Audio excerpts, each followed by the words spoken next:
Who's the locker room DJ before games? Who do you think the locker room DJ is? Like, I'm curious. Alyssa Net. Nope.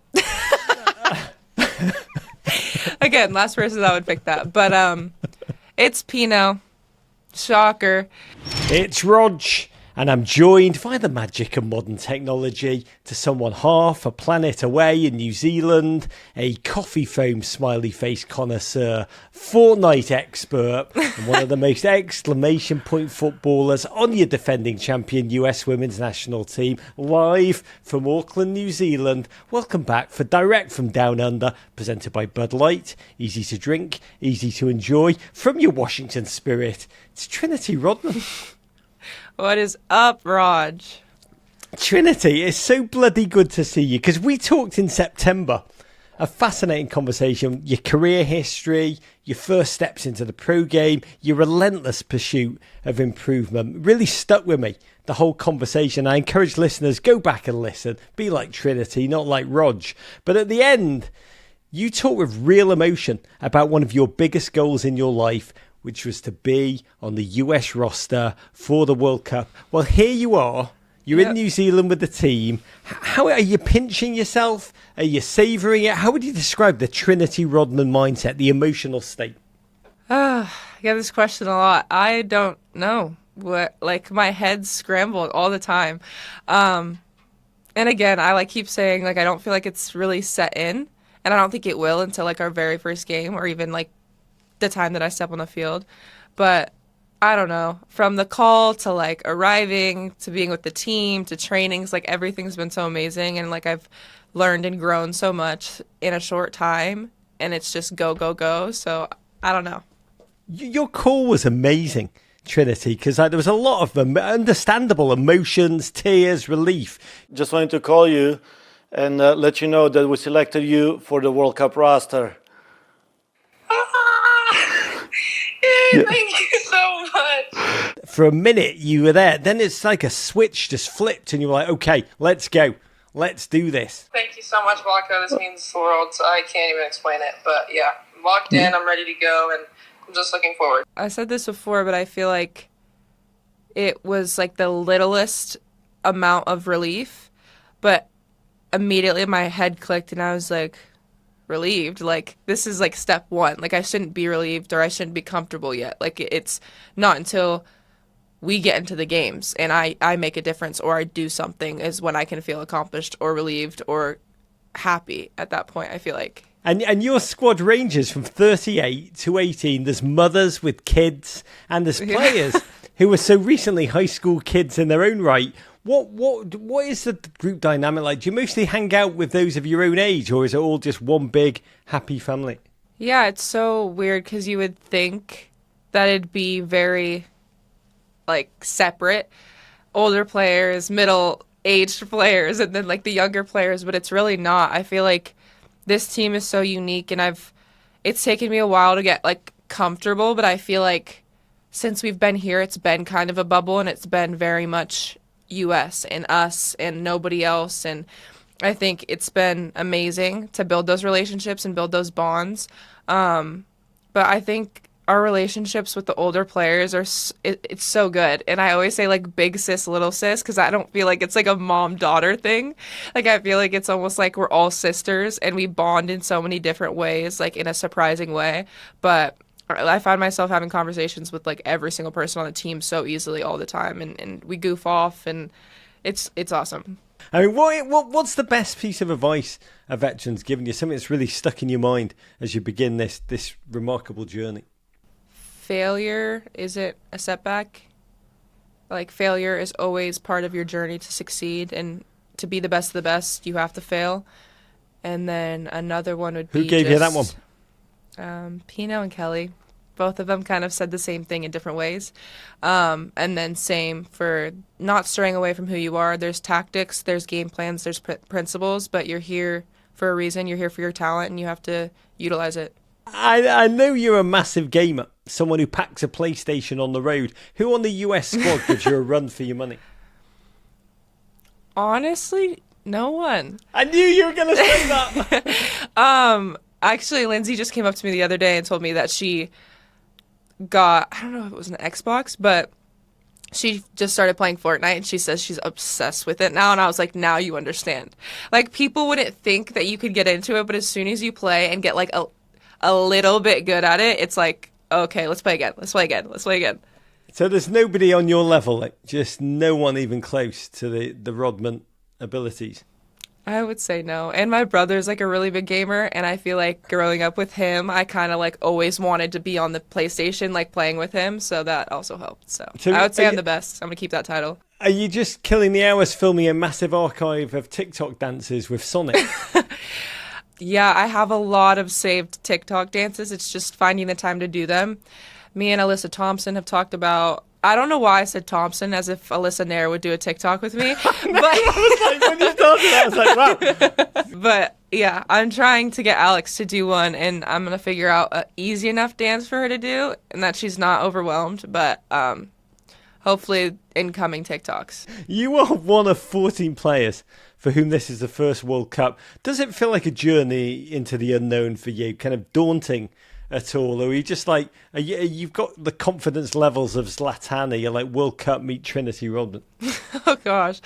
Yeah, I feel like people think that I'm like don't carry nerves, and I just like I'm kind of doing it. No, I'm nervous, I'm anxious, I'm scared all the time, but I think knowing that I have such a great team that's behind me, like it's not, I've never gone on the field with this team and been like, they don't trust me, or I'm not experienced enough to be here. I know that they support me, and I know that every decision I make, that they're going to either coach me through it or, celebrate with me. So for me, knowing that has helped through, but obviously there's nerves. Like, you don't really know what to expect until you're in it. Like, nothing can prepare you. No matter how much the veterans have told me, like, you don't know until you know. Talking about this squad, hard-hitting, important question. Alex Morgan shared a Spotify playlist on Instagram. She is heavy on the T-Swift.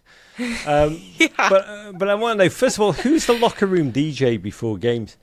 Who do you think the locker room DJ is? Like, I'm curious. Alyssa Nair. Nope. Again, last person I would pick that. But it's Pino. It is Shocker. Pino. Yeah. She's good at it. But yeah, Alex is definitely loves her Taylor Swift. And us youngins, I feel like, are on the opposite. Not that we dislike it, but we're definitely not as into Taylor Swift as she is.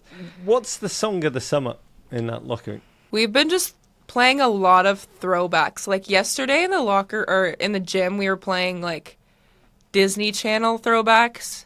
Like, it was weird. Like, that doesn't normally happen, but we've been listening to old stuff, which has been really funny. And Rose has every Disney song memorized, to like movements to dances in the shows. Like, it's crazy. On your debut for your club team, the Washington Spirit, I remember watching, you came on, we all held our breath, and it took forever. It took an entire 5 minutes. Yeah, that was crazy. Entire 5 minutes before you found the back of the net. You've honestly never looked back. You won Rookie of the Year, the championship. Do you approach US games differently than you would with the Spirit? When you pull on that US uniform, does it hit different? I think obviously it's a way bigger stage. And just, I don't know if expectations is the right word, but I think the standard is so high here, unlike anywhere else. And I don't think I play differently. I think I'm a little bit more timid, and I think it's gotten better as I've played more, but like, here, you don't want to mess up. Like, at your clubs, like, you have a standard, but it's like, if you mess up, it's fine, like, whatever. But I think here, it's like, I don't want to mess up. Like, this needs to be perfect, and, like, it can't be reactive. It needs to be embedded into your brain. Like, this is where I need to be. This is my role, but also this is their role, their role, their role. Like, you need to know everything, and I think that is difficult. It's just, like, embedding in your brain exactly where you need to be, set plays, positioning, attacking, like everything, but also having that creativity and not becoming robotic. You've said recently that you've watched an awful lot of your dad's NBA games. Your dad, Dennis Rodman, 5-time NBA champion. And you've realised that an important part of your game is, like his relentlessness, rebounding. Your words, you said you've realised you hunt in front of goal. Can you walk us through that? How does the machinations of an elite basketball player show up on the flank for a World Cup footballer? I think no matter what, with my dad, you knew that no one was going to beat him to a rebound. And it's like, rebounds aren't three-pointers. They're not dunks. They're not crazy, showy things that win games. But at the same time, it is what wins games. It is the glue to a team. Like, his rebounding and keeping possession, or like putting it back up for a foul or points, like, helped his teams so much. And it's like, I always like to use the word for him, and I think my brother plays similarly in the sense of like the glue guy. Like, he wasn't the guy like trying to do too much. He was the guy that was never going to let somebody beat him to the spot. He was the guy that was going to jump into the stands and try to get the ball even though he knew it was out. Like, the amount of times that he tried to get a ball when clearly it was out of bounds, like, he never gave up. And I think that will always stick with me. And what people don't realize is, in this environment, mindset is almost stronger than physicality. Like, there's your skill set, there's physical whatever, but I think mentally being locked in all the time, not turning off, is the most important part to a winning team. There is so much attacking talent on this United States women's national team squad. What do you feel you add that's different to all the other options? I mean, I love our front line. Like, we're sick. But I think just creativity, the unknown of what I'm going to do. Because I think I do bring a lot. Like, I don't think it's just like, oh, she's fast, she can run. I think there's so much more. And for players playing against me to not know if I'm going to back heel, flick inside, combine, dribble, cross, shoot, like, I feel like the unpredictable part of my game is so off-putting for other teams. And obviously strong to have on a team. So, yeah, I'm happy that I can bring that. There's something you've said about your creativity, and I love it. You said, what makes me me is my creativity. Whomever I play against doesn't really know what they're going to get each game, which is a strength. And I'm curious, Trinity, do you yourself know what's going to happen? Are you plotting and planning these tricks, or are you as surprised as the defender? No, I shock myself all the time. And then when it works out, it's awesome. Like, even on the goal against England at Wembley, the one that got called back that I had. Help is coming. Smith trying to tuck it in. It's flicked there. Rodman goal! 2-2! I didn't know that I was going to dummy it to Soph. Like, I was running over to get it, and then I was like, let's see if this gets through. So then I opened my legs, and it was a perfect through ball to Soph. So I was like, keep going. So I think it's just like, trying new things is so important. Like, just trying it, because the worst thing that happens is we lose it, but at least we're in the attacking third and we can get it back. So I think that's also awesome about being a forward, is that it's not as detrimental as being a center back. Even though your career is still young, your goal celebrations, they are the stuff of legend. From the arm flex, the choreographed dances, the poor moves. Do you have anything planned? Pre-planned? Do you have anything at all? Have you given that any thought at all for all this? No, and like, all the celebrations I've had before are unplanned. Like, the one I had with Ash in NWSL, like, that was unplanned, but somehow we did it at the same time. Like, it didn't make sense. What? And then me You just swimming Vulcan on the mind floor. melded? Yes. Genuinely? No, genuinely. Like, promise you, it was the weirdest thing. And then the handshake we had, unplanned. The swimming, I have no idea where that came from. Like, literally no idea. So I will be as surprised as everybody else if, when I score, just stay tuned, because I will also be watching and waiting for the celebration. Can you talk about what the US gets in terms of the difference between Trinity Rodman starting and Trinity Rodman plays an impact sub? How do you think about it? Yeah, I think there's a difference in, like, starting and not. Obviously, when you're on the bench, you get to see everything play out, and you kind of, I don't want to say, like, have an advantage, but, like, you have those fresh legs, you have the tactics that you watch at halftime, you have those conversations with people that were in the game. So I think, obviously, you have that to go off of, but so I would definitely say game changer when I come on, like, a difference maker. And I think energy overall, like, even if I'm not getting goals or assists, like, I will bring the energy, I'll bring the legs.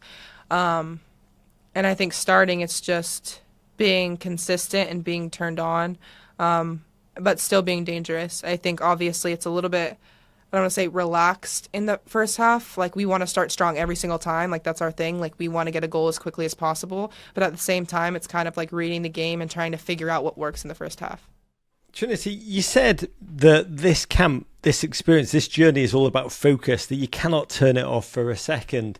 How do you prepare your mind to be creative ahead of all that's to come in these games? Is it a blank slate in there? Are you a Zen master embrace of what's to come? Or do you visualize? Do you let yourself imagine what you want to have happen in the high pressure situations that lie ahead? Well, I'm definitely not Zen. I got to work on that.